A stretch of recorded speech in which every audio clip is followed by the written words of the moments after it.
My name is Dr. Patricia Murugami. I'm the founder and chief executive of Breakthrough Leadership Transformation, a premier leadership advisory firm. You know, when I look back at 2020 with COVID-19, we lost a lot of people, and may their souls rest in eternal peace. More recently, last year, in a COVID year, I had 2 COVID babies. The first one was launching the Breakthrough African Women in Intentional and Impactful Leadership Global Network. And a second thing that happened last year was to become a published author of my very first book, Rise.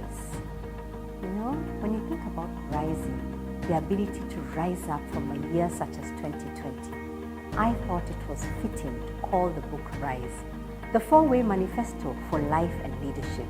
And so International Women Day comes through, and you realize that we actually have a choice. And the Choose to Challenge theme is a very powerful theme. And so 2021, on International Women's Day, I think the theme of Choose to Challenge is a very empowering theme. Empowering, not empowering. And why do I deliberately change the word from empower to empower? I love the fact that we have a chance to choose, because choosing means you're using your free will to make a decision. Because when you choose, you are using your free will by raising your heart and your head for a higher purpose, by raising your hand to ensure that you choose to challenge that which you have learned and some things that you need to unlearn. Choose to challenge your source of worthiness. You know, as women, many times we look for external validation to prove to us that we are worthy. Only when we perform, only when we do this, only when we achieve the next milestone. Does that mean you're not worthy? And it's a fundamental question. And so today I want to encourage you, choose to determine your source of worthiness to be an internal, intrinsic source. I am of the opinion that for as long as you're breathing, your sense of worthiness comes from the dignity of the human person. It does not matter whether you're able to do something or you're not able. The fact that you have life in you means you have a divine purpose, and the dignity of the human person should be accorded to you. When it comes, it's a bonus, but when you don't have it, it doesn't diminish you. Choose to determine your source of worthiness. Don't be that person who relies on external validation.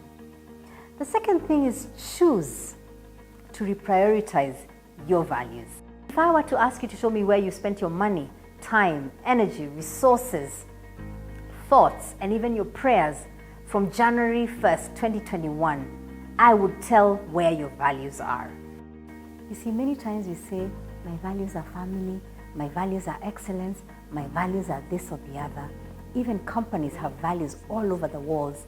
Values about integrity, excellence, belonging. But I have found that the true test of values is where you spend your time, your money, your resources, your effort, your thoughts, and I dare say even your prayer. And so do an audit from 1st of January to the 8th of March. Where have you spent the 6 resources? Do they align to your inner values and convictions? And if not, course correct.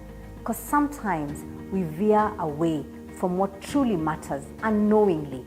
But now that you know better, as Maya Angelou said, be better, do better.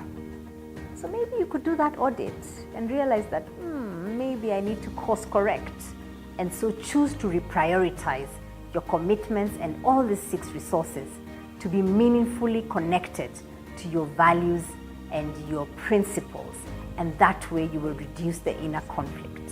The third thing, choose to challenge listening to the evil DJ. The evil DJ is that voice that always comes up when you're on the brink of doing something meaningful, and it's a negative voice. It's one that tells you you're not good enough, you're not bright enough. Remember the way you failed last time? Remember what so and so said, that you never amount to anything? All those statements. And this affects both men and women, but I have seen it disproportionately affecting women because the voice seems to be a lot louder towards us. Choose to rewrite a new playlist. that you're worthy, that you're a child of God, that you're worth progressing forward, that you are simultaneously a masterpiece and a work in progress. You see, at the end of the day, we have many choices that we can make, but ultimately the one you choose to make is very personal to you.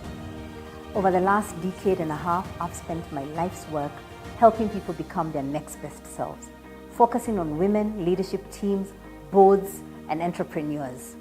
And what I have found is that the world seems to be saying the future is female. Absolutely not. I truly believe that the future is not female, but in fact I'm working towards ensuring that the future is more human and more humane.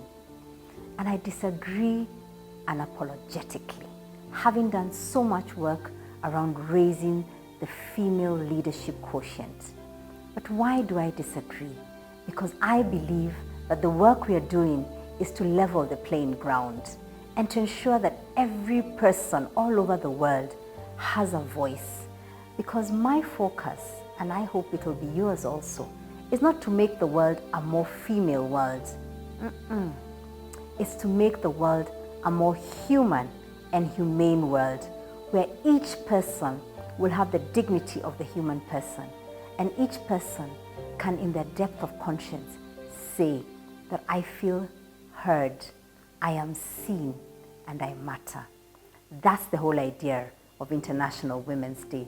I wish you a courageous International Women's Day. Set the tone, choose to challenge meaningfully for multiple and multi-generations. Thank you.